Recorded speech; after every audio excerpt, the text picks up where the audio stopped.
Friends, welcome to Prerana and Sadhana class.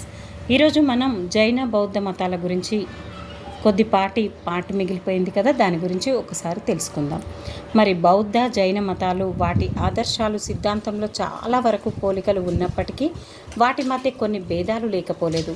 నైతిక విలువలను పెంపొందించడంలో, అహింసా సిద్ధాంతాన్ని బలపరచడంలో రెండు ఒకే విధంగా పనిచేశాయి. జైన మతం దేవుడి ఉనికిని అంగీకరించగా బౌద్ధం దాన్ని అంగీకరించలేదు. రెండు మతాలు కర్మ పునర్జన్మలను విశ్వసించాయి.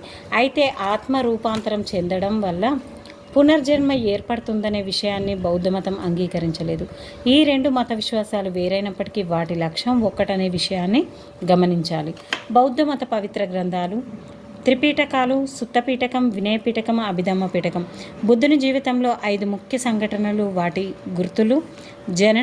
జననం అంటే తామర పుష్పం గుర్తు.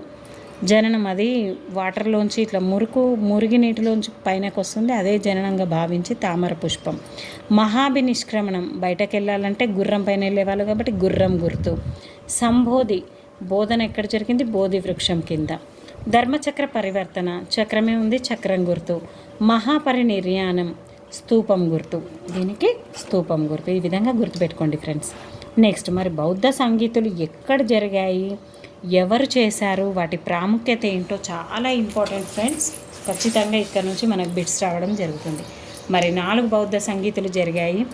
దీన్ని ఏ విధంగా గుర్తుపెట్టుకుందామంటే, రాజగృహంలో మొదటి బౌద్ధ సంగీతి జరిగింది. అధ్యక్షుడు మహాకాశ్యప. కాలం 483. దీనికి ఎవరు అధ్యక్షత వహించారు అంటే మహాకాశ్యపుడు. మరి సంగీతి రెండవది వైశాలిలో జరిగింది. సభాకామి దీనికి అధ్యక్షుడు. సంగీతి 3 పాటలీపుత్రంలో జరిగింది. ముగలిపుత్ర తిస్సా అధ్యక్షుడు. సంగీతి 4లో కాశ్మీర్ వసుమిత్ర. మరి ఇది ఏ సంవత్సరంలో జరిగిందో ఒక్కసారి గమనించండి. మొదటిది 483, రెండవది క్రీస్తుపూర్వము 383, క్రీస్తుపూర్వము 250, ఆ తర్వాత క్రీస్తు శకము 100. బుద్ధుని శిష్యుడు ఆనందుని సంపాదకత్వంలో బుద్ధుని బోధనలు సందేశాన్ని సుత్తపీఠికగా రూపొందించింది. మరొక శిష్యుడు ఉపాలి సంపాదకత్వంలో బౌద్ధ సంఘ నియమావళిని వినయ పీఠికగా సంకలనం చేయసాగి. అయితే మరి మొదటి బౌద్ధ సంగీతి కాల అశోకుడు నిర్వహించడం జరిగింది. దీనికి అధ్యక్షుడు మాత్రం మహాకాశ్యపుడు.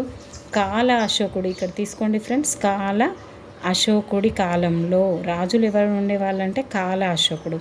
మరి రెండవదైనటువంటి వైశాలికి అధ్యక్షుడు సభాకామి తీసుకున్నాడు. ధేరవాదులు, వీళ్ళు సాంప్రదాయవాదులు, స్థవిరవాదులు లేదా మహా సాంఘికుల సాంప్రదాయేతరవాదులు మధ్య విభేదాలు ఏర్పడినవి. మరి కాల అశోకుడి తర్వాత వచ్చింది అజాతశత్రువు. రెండవ బౌద్ధ సంగీతిని నిర్వహించడం జరిగింది. సారీ ఫ్రెండ్స్, ఫస్ట్దే అజాతశత్రువు, ఆ తర్వాతదే కాల అశోకుడు. Very sorry. అక అని గుర్తుపెట్టుకోవాలి. ఇక్కడ అశోకుడు, కనిష్కుడు. అక నేను ఈ విధంగా గుర్తుపెట్టుకున్నాను కాబట్టి అక్క అని పిలుస్తాం కదా. అక అజాతశత్రువు ఫస్ట్ సంగీతి. దీనికి మహాకాశ్యపుడు. రెండవ దాంట్లో కాల అశోకుడు, రెండవ బౌద్ధ సంగీతి. మరి మూడవ దాంట్లో పాటలీపుత్రం అనగానే అశోకుడు మూడవది. దీనికి మొగలిపుత్ర తిస్స. ధేరవాద బౌద్ధ మత శాఖ ఆమోదించబడింది. అభిధమ్మ పీఠిక సంకలనం చేయబడింది. దీనిలో తాత్వికమైన భౌతిక మనోవిజ్ఞాన విషయాలు చర్చించబడ్డాయి. ఇక్కడ ఒక్కసారి గమనించండి. ఫస్ట్ దాంట్లో సుత్తపీఠిక, తర్వాత దాంట్లో నెక్స్ట్ మూడవ దాంట్లో అభిధమ్మ పీఠిక. మరి రెండవ పీఠిక ఎక్కడుంది ఫ్రెండ్స్? ధేరవాదులు స్థిర ఇదంతా ఉంది. వినయ పీఠికగా సంకలనం చేయబడింది. మొదటి దాంట్లోనే సుత్తపీఠిక ఉంది, వినయ పీఠిక ఉంది. మూడవ దాంట్లో మాత్రం అభిధమ్మ పీఠిక ఉంది. మూడవది కదా అభిధమ్మ పీఠిక, ఆ విధంగా గుర్తుపెట్టుకోండి. కానీ రెండవ దాంట్లో ఏమీ లేదు ఫ్రెండ్స్. ధేరవాదులు దీని గురించి మాత్రమే ఉంది. మొదటి దాంట్లోనే సుత్తపీఠికగా రూపొందింది, అదేవిధంగా వినయ పీఠిక కూడా సంకలనం చేయబడింది అని ఇవ్వడం జరిగింది. సంగీతి 4లో కాశ్మీర్ వసుమిత్ర. ఇక్కడ కనిష్కుడు మనకు రాజుగా ఉన్నాడు. బౌద్ధ సంఘంలో విభేదాలు తీవ్ర స్థాయికి చేరి మహాయానం, హీనయానం అనే 2 ప్రధాన శాఖలు అవతరించాయి 4వ బౌద్ధ సంగీతులు. దీన్ని ఏ విధంగా గుర్తుపెట్టుకోవాలంటే అక రావై పాక.